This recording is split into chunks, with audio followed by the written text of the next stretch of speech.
My wife's stretch marks. After giving birth. Gave me the ick, so I'm getting a divorce. Wife's perspective.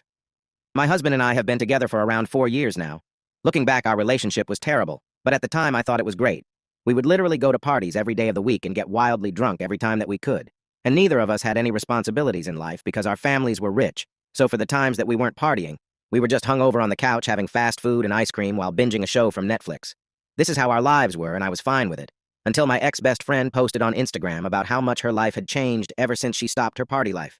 She talked about how she achieved true happiness when she stopped pursuing quick dopamine and rather tried to pursue happiness and content. That really, for some reason, just clicked in my head. This was also around the time that my mother had passed away because she, like me, was very much a party girl. I decided that I would start to try and take up just one healthy hobby, which was the gym. But then from there, that led me into eating healthily and being more conscious of my screen time. All of this self-improvement just kept on adding on to each other. And eventually, after taking up meditation, I realized that the most important thing that I would do in my life would be to start a family.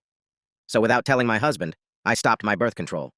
I knew he wouldn't support this decision, and he was starting to try and change me back to my old ways, but I was convinced to change my life for the better, and I also wanted to change my husband's life for the better. Soon after stopping the birth control, I got pregnant, and I was overjoyed with happiness. But my husband didn't feel the same. Instead of taking care of me, he just hired caretakers while he would go out partying. Obviously, this hurt me a lot mentally, but I was determined to get through this. Finally, when it was the day to give birth, for the first 4 hours I had to do it alone until they finally got my husband to come. It seemed like everything was turning out fine, especially when I had a deep conversation with my husband about changing our values, but deep down I knew that he hadn't changed. So when he gave the divorce papers, I wasn't angry or sad. I was really just disappointed. I let him express all of his anger before I just took my daughter and left.